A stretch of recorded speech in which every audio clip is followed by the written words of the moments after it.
fishing news is brought to you by Navionics, Okuma, Yozuri, Evinrude, Lamaglass, and the Star Island Yacht Club in Montauk, New York. Hey there, Toby Lapinski for the New England edition of the Fisherman magazine for this week's web video fishing forecast for New England. Well, you're not seeing things. That is a palm tree up over my shoulder. I'm on location this week at a little special writers event, something really, really cool coming out in a couple of weeks for you. Can't give you the details just yet. All I can say is by the end of the first week of March, you're going to know what I was down here for.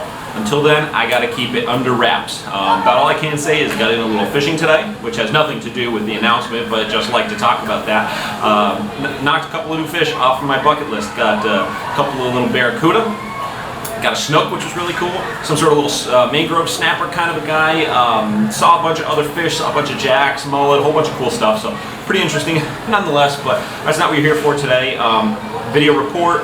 Gonna get to that just in a second. In the meantime though, I want to tell you, just posted up at thefisherman.com video number 2 in my kayak video rigging series. Now a couple of weeks ago, I did the first episode in which I put the Humminbird on my Old Town Predator PDL.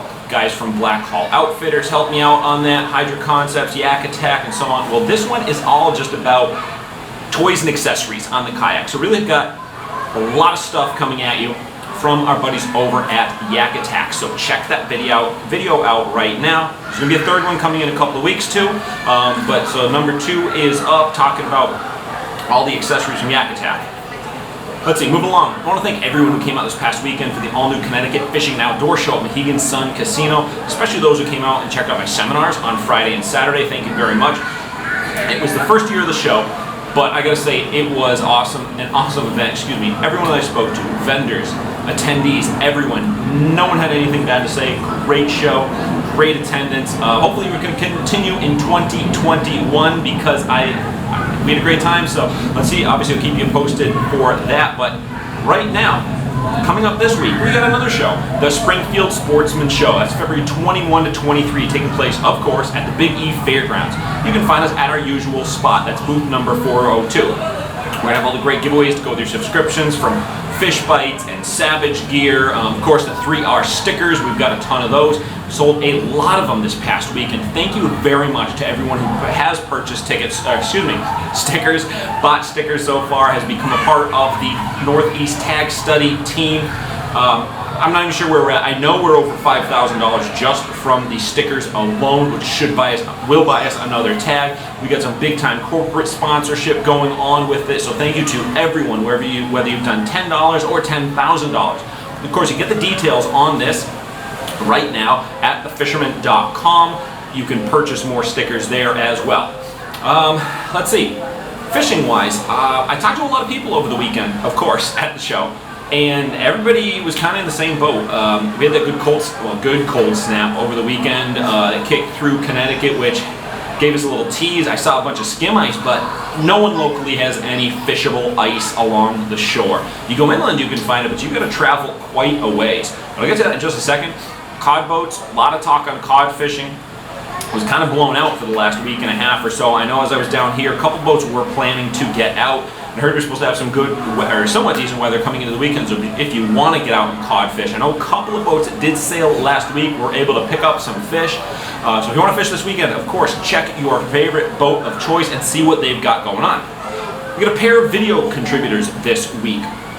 First up, it is Tim Smith. He's up on Cape Cod with a little bit of info on the freshwater fishing up there right now. Hey Toby, I'm out here at Cliff Pond in Nickerson's Park in Brewster, Massachusetts, which is on the Cape, giving a try at the freshwater scene here for the first time. I'm usually a saltwater guy. I'm playing around with some artificials. So far, really haven't had any luck, but the people that are catching a few fish are using night crawlers, and they seem to be doing okay catching some brown trout. So there's the report from Cliff Pond in Brewster, Massachusetts. Back to you, Toby. Awesome, thanks a lot, Tim. And of course, next up, we got Todd Corayer, the fish wrap writer, with some info on what he is finding in Rhode Island right now. Hey, Toby. Well, it's been pretty cold here. Now the water's pretty cold as well. I looked around this weekend for some schoolie stripers. I did find quite a few schools and quite a few white perch, but the water's down to about 37 and they really were not biting. This winter fish seem to be moving around a lot, but the last few weeks they seem to be holding tight now. Best bets so far have been minnows patterned on like soft plastics, like a DOA. Anything that rattles, anything to activate that lateral line will work great. The fish that I did get to hit this weekend were on some pretty cheap little plastic largemouth bass lures, but I was too lazy to take the small trebles off, so it was hard to set the hook. You really have to convince a fish right now to spend the calories to go take a look at what you have. So if you have any kind of sense, this is the time to apply them to soft and hard plastics. Don't forget, we have until the 23rd to make comments to the ASFMFC for pending bass regulations. Also, that affects stripers, fluke, black sea bass. You have to make your comments known for the process to work properly. So here's to some warmer water, some springtime temperatures, and maybe catching some fish on some topwater baits. Thanks, Toby. Thank you very much, Todd. Of course, if anyone else wants to submit video reports, photo reports, just general fishing reports, shoot me an email at tlapinski@thefisherman.com. Can hook you up with all the information on what you got. Honestly, it doesn't matter if you caught, if you didn't catch. We just like to have the info from you and pass along to our viewers. One last thing for you here, staying in Rhode Island. As I said, ice fishing is kind of basically a lost cause along the coast. But without the ice, we've got open water in its place. Got an email from Joe Papa. He took advantage of the lack of ice, went out fishing in Rhode Island over the weekend. Started off throwing artificials. He said he didn't really do a whole lot and switched over to live shiners. Got 4 bass in short order from 2 1/4 to about 4 3/4 pounds. Nothing wrong with that, but he was not done. He topped it off with a 5-pound, 4-ounce largemouth on the day on one of those live shiners. So it just goes to show you, even though a lot of us are complaining that we don't have any ice, those fish are still there. Even though there's no ice to get out onto them, we've actually got, in my opinion, more opportunities to get on them without the ice in the way. You can fish all of the open water. Whether you're fishing your lake, your pond, or even the streams, the trout fishing has been really good as well. So we still have a lot of options going on right now. All right, well, there you have it. I'm Toby Lapinski for the New England edition of the Fisherman magazine, wishing you tight lines if you head out onto the water this weekend.